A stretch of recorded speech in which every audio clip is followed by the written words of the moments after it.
chatting with the allies, the bigger allies, over the last few days. All of them on record have told us that they are joining the government without any conditions. In spite of this decrease of number, Narendra Modi has not changed his policy, including the corruption issue. I do think that Rahul Gandhi will finally take the plunge this time because he is being overwhelmingly asked by the Congress Working Committee and all other leaders to do so.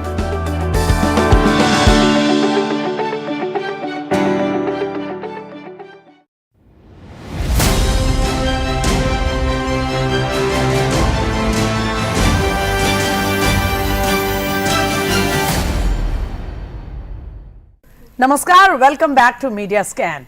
The long 2-month election process is over, and just a day before Narendra Modi takes oath as Prime Minister for the third time as head of the National Democratic Alliance, we are gathered here with some very senior political writers, journalists to understand what could be the road ahead for NDA for Narendra Modi 3.0.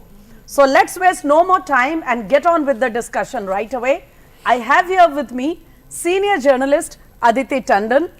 She is the editor in the Tribune, and you have been listening to her assessment, her perspectives on Media Scan on earlier occasions. Namaskar Aditi, good to have you back. Thank you so much. Also with us, Jayanta Ghoshal, veteran journalist, former editor, has seen it all for last several decades. The ups and downs of coalition politics, non-coalition politics, regional powers, national parties. We are lucky to have him with us on Media Scan this evening to understand this new chapter of the Narendra Modi government and also what can be expected from the opposition benches. Namaskar Jayanta da, welcome sir. And Nistula Aggarwal, political editor, The Hindu, another senior journalist, political columnist, commentator, welcome back. And I'll start with you, Nistula. Narendra Modi spoke on result day in the evening at the party headquarters and tried to give a message of continuity, trying to tell his cadres that Narendra Modi 3.0 will be no different from what it has been. A similar message was given on Friday when he addressed all the NDA MPs, all the partners in the Parliament House. And yet, there is a lot of writing and commentary, speculation going on about the fact that whether Modi 3.0 will function in the same manner, the resolute style of functioning that was seen earlier, because this time the BJP is not at the threshold of the majority on its own. How do you look at these discussions, the chatter that is going around? Well, it was very normal to have this kind of a chatter because after 10 years, Smita, the BJP failed to make to the 272 halfway mark in the Lok Sabha. So after 30 years of coalition, we had 10 years of a single party sort of majority. And the NDA partners had been included in the government despite the fact that there was really no call to include the numbers. I mean, there was no need for the numbers for the government to have the confidence of the Lok Sabha. So it was seen that the party was quite dominating within the alliance, and therefore the 240 score kind of gave rise to this kind of a chatter. Having said that, this is a coalition government. It was seen as putting the clock back 26 years to when the first NDA government under former Prime Minister Atal Bihari Vajpayee had been constituted. But there are, of course, huge differences as well. It's not going to be like that. It is 240 seats at the center of the government. Vajpayee ji had about 182 seats or something at that time. There were lot more partners who had a lot more numbers to kind of put their imprint on the government. Here you have, say, 3 or 4 allies who have more than one MP. So you have Chandrababu Naidu with 16, Nitish Kumar with 12. Then Eknath Shinde with 7 MPs, etc. Because the BJP itself has a huge chunk of 240 MPs. And the thing to remember here is, and I have been chatting with the allies, the bigger allies, over the last few days. All of them on record have told us that they are joining the government without any conditions. So all the other issues that people were talking about in terms of, UCC and One Nation, One Election, or any other important programs of the Narendra Modi government carried over from before, there were no conditions to these parties joining the alliance. Even the special status demand was not on the table. So in that sense, it is a far more cohesive sort of an alliance. And especially if you look at the fact that Chandrababu Naidu requires central aid. So he's more concentrating on getting central aid. He will be cooperating with the central government for that. I don't think he's there to create an issue on minor issues, minor things. And Nitish Kumar's government is currently dependent on the numbers of the BJP MLAs in the Bihar. So these are all important things that need to be flagged. But yes, and in fact, Nitish Kumar politically as well as to run his government, and Mr. Naidu particularly because he's sort of come out after a very difficult period, and to have got also the state of Andhra Pradesh is in kind of a financial distress, and Mr. Naidu is very, very clear that he wants to leave an imprint, and there are certain unfinished agenda from his first term between 2014 and 19 that he needs to finish. The main being the creation of the new capital in Amravati, which was put on hold under the YSRCP government. Yes, I'll come to Aditi here.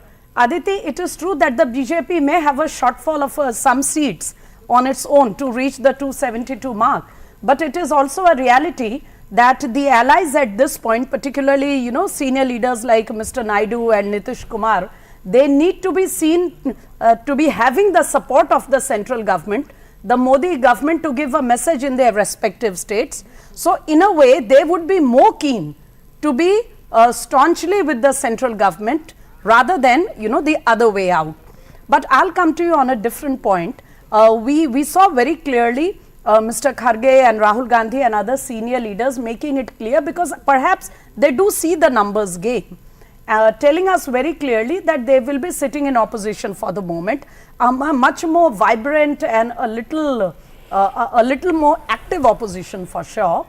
But we also see messages and speculation coming around even after the Prime Minister has spoken, that Abhishek Banerjee and Uddhav Thackeray's party and also some leaders of the Aam Aadmi party, they are trying to explore options to see if some alternative formation is possible.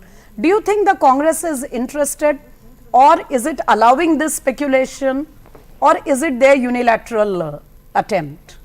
No, I simply think that this is part of political posturing, because they are in a jubilant mood after having crossed the 52 mark which they had in 2019 Lok Sabha elections, although they could not touch 100. But as you rightly said, that the opposition is a little upbeat, having stopped the BJP from reaching a simple majority. So all this is mere posturing, and Mr. Kharge, the wise politician that he is, he understands the strategies, he understands the machinations much better. And let's give it to Mr. Kharge that it's actually after he became president of the Congress party that the Congress party almost doubled its tally from 2019 and 44 in 2014. So keeping that aside, I do not think that the NDA coalition as we see it today is in any shape shaky or is in any shape vulnerable. In fact, the messaging by Prime Minister Modi in his Friday speech, acceptance speech, after Mr. Naidu and Mr. Nitish Kumar showered praises on him. In fact, I was in the Central Hall when all the allies were speaking about endorsing Prime Minister, and what did Mr. Chandrababu Naidu say about the Prime Minister? He actually said that it is under Prime Minister Narendra Modi that India has emerged as a global powerhouse. He also used a phrase that India is lucky and fortunate to have the right leader at the right time. Yes. Nitish Kumar went on to say twice, हम आपके साथ ही रहेंगे, हम आप जो कहेंगे वो करेंगे, हम कहीं नहीं जाएंगे. So you see, allies are making it very clear that we are firmly with the Prime Minister. And Prime Minister also made very important outreaches in his speech on Friday. The most important takeaway for me personally was that he respected the coalition dharma right from the beginning, and he said that the government may be run on the numbers, the government may be run through coalition partners, but the country is run on consensus. So like a statesman, he made the first pitch after he was endorsed as leader of the NDA, and it was very clear from the beginning that Prime Minister is going to take everybody along. In fact, he made that messaging and symbolism very clear. He remembered Atal Bihari Vajpayee ji, he remembered all the founders of the NDA one, he remembered late Prakash Singh Badal, even though the BJP has divorced Akali Dal in Punjab, he also remembered George Fernandez. So he remembered the veterans, and he said to all these NDA partners that we have a legacy to keep. He also said that ours is a coalition which is in power not to enjoy fruits of power for self-service, but to serve the country. So he made that clear distinction. There were even more messages both from the allies as well as from the Prime Minister. But before that, I want to bring in Jayanta Ghoshal here. Jayanta Ghoshal, very clear that for the moment, neither are the numbers in favor of the opposition, and nor is there that kind of an understanding visible, considering the fact that Mamata Banerjee did not come to the opposition alliance meeting just after the results. Uddhav Thackeray preferred to stay away. And yet, there are these meetings going on. We see photographs of Abhishek Banerjee meeting Shiv Sena leadership, Sanjay Singh from Aam Aadmi Party, Akhilesh Yadav trying to say that this is a very fragile government, it is going to fall any day. Why do you think these messages are being given? What is in the back of their mind? No, actually, Smita, in politics, always there is an appearance and reality. I mean, there is a far cry between these two things. But I must say that what Nishula said, I think it is very important that we should not compare Atal Bihari Vajpayee's coalition and Narendra Modi's coalition. There is because we all witness of those days, and the number, and not only the number. I still remember when Vajpayee ji tried to form the government. I mean, he started in the 6 Safdarjung Road from the letter of Jayalalitha and to the TMC, DMK, whatever. I mean, the partners' behavior. Now it's a completely different. And we have seen Narendra Modi as a head of majority government. I think but now it's a dominant party, BJP dominant multi-party coalition. So now still BJP is a dominant party and Narendra Modi is a very strong popular leader. In spite of this decrease of number, Narendra Modi has not changed his policy, including the corruption issue. He has already said that he will not compromise on that issue. So I think Chandrababu Naidu, Nitish Kumar, they have also realized that now the opposition, the India, so-called India, still, although they have united, they have made, but अभी भी वो बिखरा हुआ है, मतलब वो जो actually the fragmented. Mamata Banerjee and even Sharad Pawar, what is, their take, what they told Rahul Gandhi and all these senior leaders, that we should not go for any political adventurism because the brand equity of Modi ji maybe after 10 years, it's a law of nature, anti-incumbency and some deterioration of that equity also.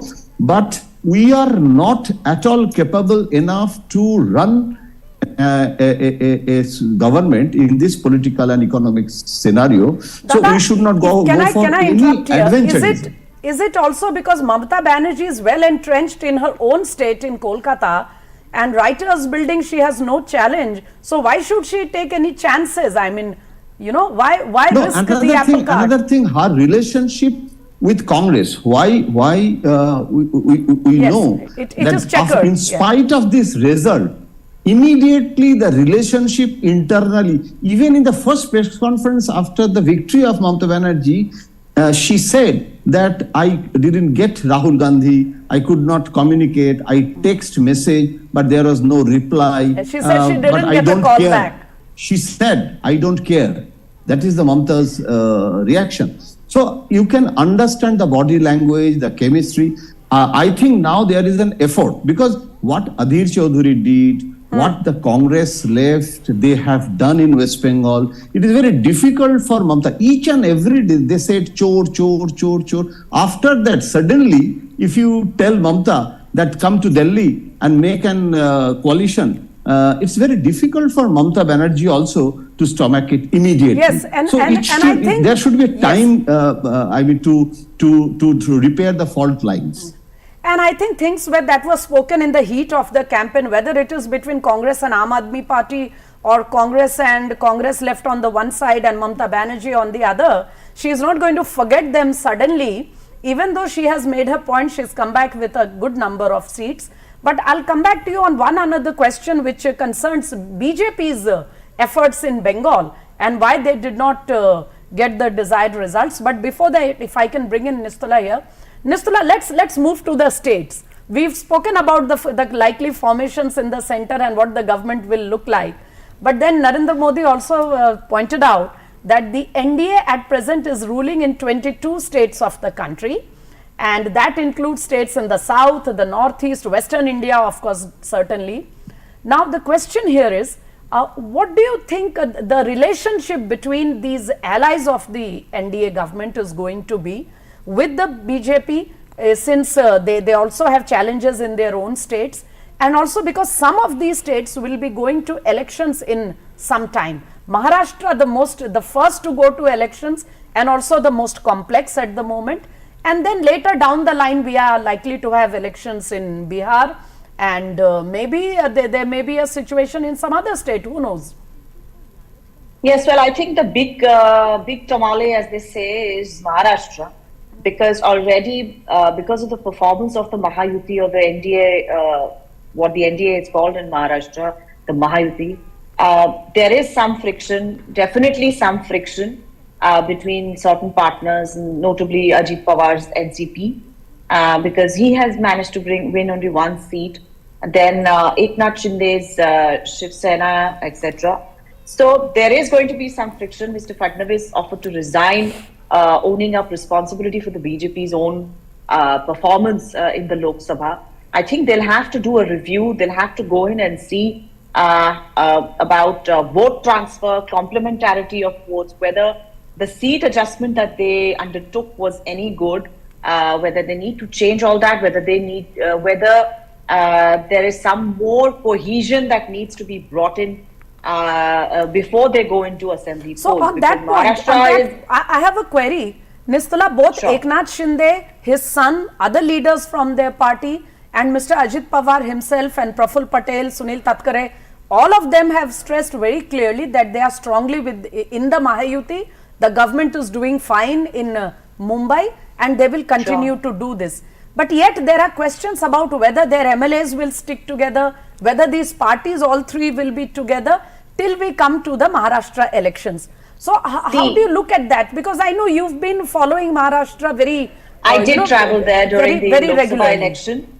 And one thing that I got from there, Smita, because you also did travel there, I know, after I came back and we had a conversation about it, was that a lot of people have been saying, all the political parties have been saying that actually the general election was a semi-final and the actually Mahayuddha will be the assembly election, will be the local guard of all of these leaders. And it's not just the Mahayuti that is having an issue here. There is also the issue within the MVA. So if you see, Congress has emerged as the single largest party in Maharashtra. Now, Shiv Sena UBT was expecting to hold that position. They had announced seats. They had announced candidates on seats of Congress seats without asking the Congress.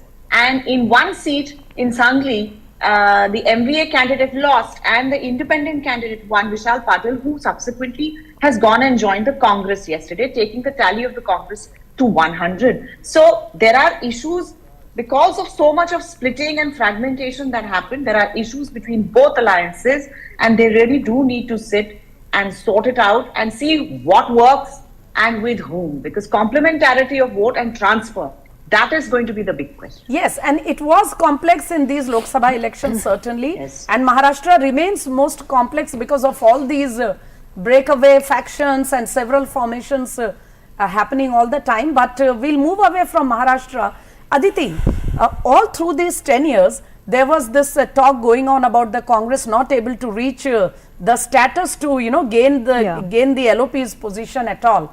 Now that the Congress is there, what are you learning? Do you think Rahul Gandhi, seeing he was the face of the campaign, will finally bite the bullet, become leader of opposition to lead his flock, or he will leave it to some party leader?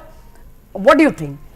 I do think that Rahul Gandhi will finally take the plunge this time, because he is being overwhelmingly asked by the Congress Working Committee and all other leaders to do so. In fact, as we talk here today, the Congress Working Committee's extended Working Committee's meeting is also happening in the city, and you know, they are also, I am hearing, perhaps going to propose or, you know, make a resolution thanking Rahul Gandhi for his leadership. And see, Congress is also giving a lot of credit of this sudden jump of the seats to Rahul Gandhi's 2 editions of Bharat Jodo Yatra. And it is also being said that the entire rebellion that was seen within the party by the G23 leaders, who were saying that Congress has lost touch with the ground. I was speaking to Shashi Tharoor the other day and asking him if he is satisfied now with the Congress, because he was one of the G23 leaders. So he said, well, we are happy that the lost connect has been established through Rahul Gandhi's Bharat Jodo Yatras. So Congress in its entirety is trying to now build up Rahul Gandhi as the next generation leader to take on from the front foot, because his problem is, his problem is he's not been taking on Mr. Modi from the front. And is the buzz correct that he would prefer to resign from Wayanad now and continue to represent Raebareli? And which way do you think it will go? See, I could really be wrong, but my understanding would be that he would retain Wayanad, and maybe his sister would come in and fight the by-election from Raebareli.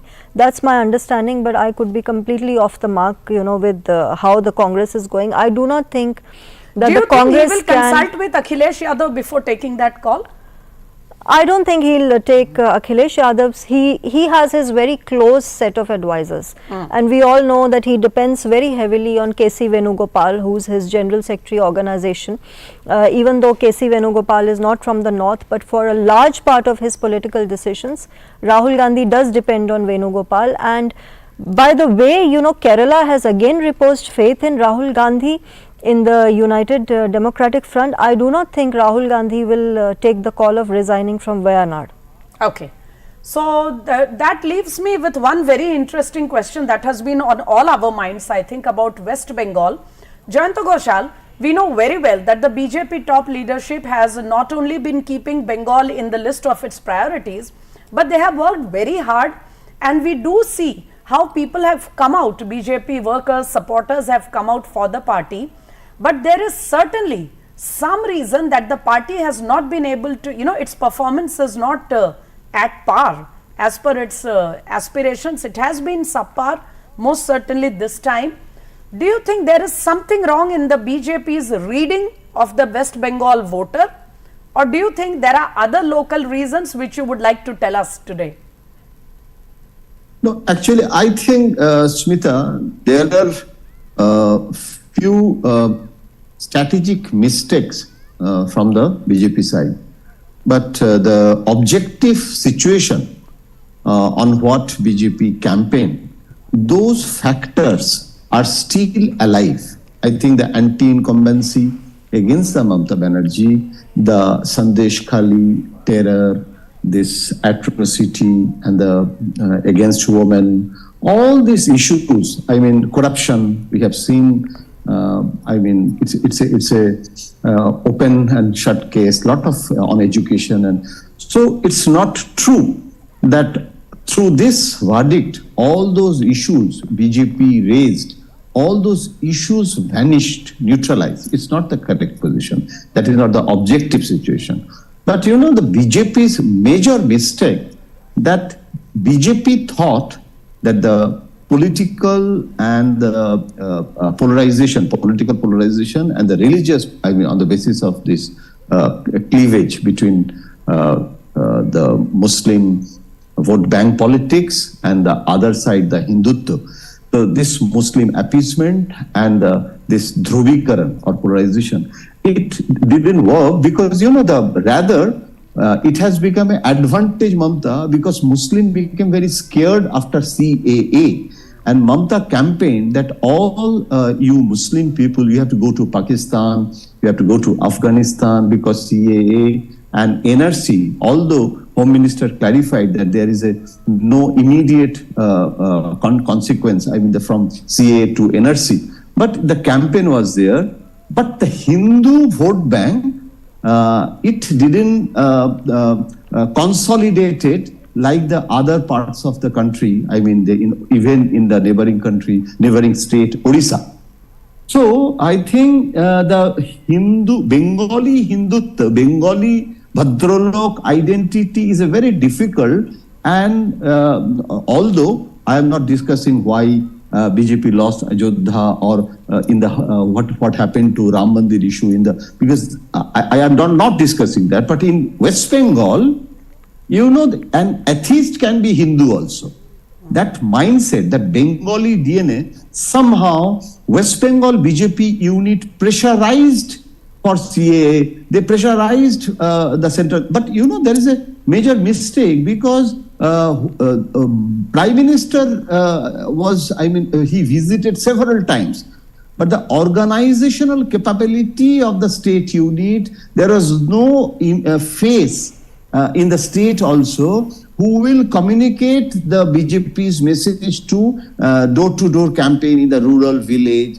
But this, it has become counterproductive. CAA has become counterproductive. So you are saying that the CAA, which is meant to give rights to the minorities of Bangladesh who came to India, was used as a tool by Mamata Banerjee to create fear in the minds of the minority here. Just one point I will add, Smita. I was studying the segment-wise vote bank.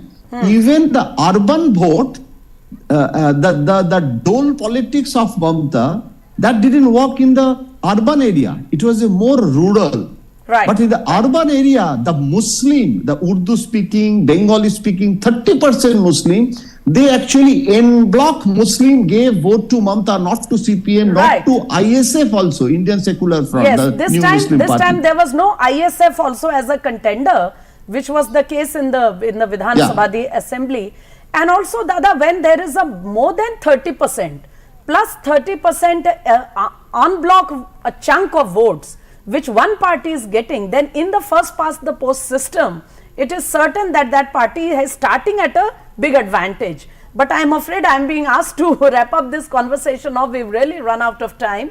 I think I'll thank Jayanta Ghoshal for joining us and sharing all this perspective, because Bengal remains a work in progress for the BJP. Also, thanks to Nistula Hebar, it's a busy day, but you found time to join us. And Aditi Tandon, thank you for coming to our studios and sharing your thoughts with us. We'll call you and get in touch with all of you again. Viewers, as I said, West Bengal remains a business in progress, a work in progress for the BJP, but the party is slowly making its footprint in Tamil Nadu, Andhra Pradesh, Telangana. It has done very well. Kerala, it has opened its account. And as our guest was saying, NDA with Narendra Modi in the lead and with some very stalwart regional leaders as the partners, is now strongly entrenched in parliament, in the government. However, there is also a spring in the step of the opposition, because they will now be coming into the house with some more numbers. So we'll wait to see how it plays out in parliament, in the government, and in the coming state elections. For now, it's a wrap up on Media Scan for this weekend. Do connect with us again next weekend. Till then, namaskar.